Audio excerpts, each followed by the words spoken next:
کہنا پڑتا کہ علم کے جس شہر میں حضرت امام اعظم ابو حنیفہ موجود ہو، ہم اس کے دروازے تک بھی نہیں پہنچ سکتے۔ آئیے آج آپ کی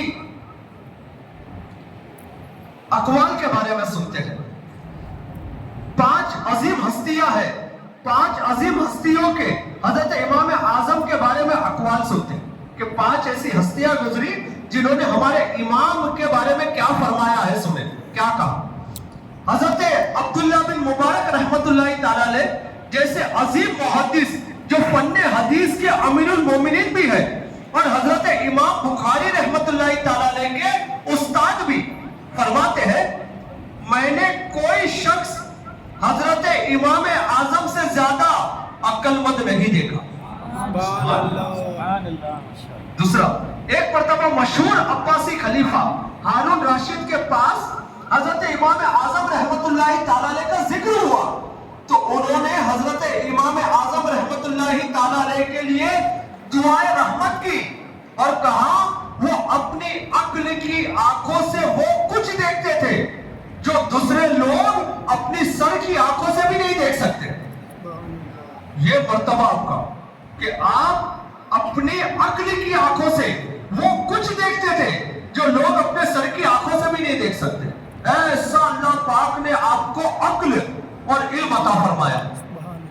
حضرت علی بن عاصم رحمت اللہ تعالیٰ نے فرمایا، اگر حضرت امام اعظم رحمت اللہ تعالیٰ علیہ کی عقل کا آدھے اہل زمین کی عقل سے مقابلہ کیا جائے، آپ کی عقل کا آدھے اہل زمین کی عقل سے مقابلہ کیا جائے تو آپ کی عقل غالب آ جائے گی۔ سبحان اللہ۔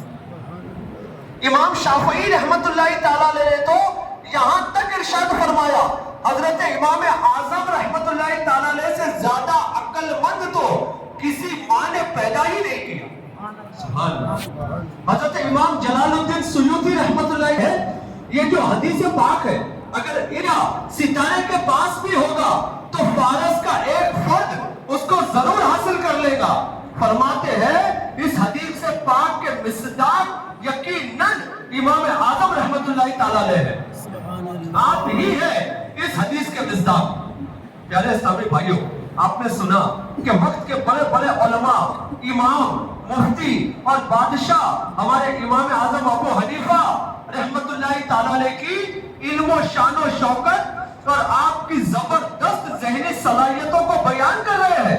یہی وجہ ہے کہ حضرت امام اعظم نے فقہی اسلامی کے جو اصول اور قوانین ترتیب دیے اسے علماء کرام کی اکثریت نے نہ صرف قبول کیا بلکہ فقہ حنفی پر عمل کرنے کو اپنی سعادت سمجھا۔ بے شمار اولیاء کرام نے آپ کے مسلک کے مطابق زندگی گزاری۔ علم و فن کے بے شمار ماہرین علماء کرام نے آپ کے اصول اور قواعد کے مطابق مسائل کی تشریح کی اور شرعی مسائل میں آپ ہی کی تقلید فرمائی ہے۔ آئیے آپ کی ذہانت اور علمی صلاحیت کے بارے میں ایمان افروز واقعہ سنیے۔ ایک شخص نے قسم کھائی کبھی انڈا نہیں کھاؤں گا۔ کچھ عرصے بعد اسی شخص نے ایک اور قسم کھائی کہ فلاں کی آستین میں جو چیز ہے وہ ضرور کھاؤں گا۔ دیکھا تو اس کی آستین میں انڈا تھا۔ اس نے 2 قسم کھائی، ایک تو انڈا نہیں کھاؤں گا اور فلاں شخص کی آستین میں جو بھی چیز ہوگی اسے میں کھا لوں گا۔ اب اس شخص کے لیے یہ مشکل کھڑی ہو گئی کہ انڈا کھا لے تو پہلی قسم ٹوٹ جائے گی اور نہ کھائے تو دوسری قسم ٹوٹ جائے گی۔ بڑا پریشان ہوا اور امام اعظم رحمت اللہ تعالیٰ نے کی بارگاہ میں حاضر ہو کر مسئلہ عرض کیا۔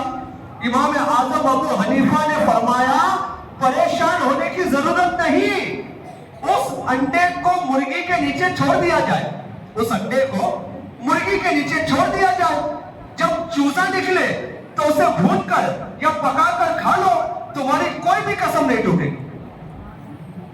انہوں نے انڈا کھانے کے لیے جو ہے وہ کہا تھا، قسم کھائی تھی، اب انڈے میں سے چوزا نکل جائے اس کو بنا کر کھا لے تو قسم رہ گئی، آپ نے انڈا کھایا ہی نہیں۔ تو اس سے امام اعظم کی ذہانت پتہ چلتی ہے کہ کیسے ذہین تھے تھے آپ اور کس طرح آپ مسائل کا حل فرمایا کرتے تھے. دوسرا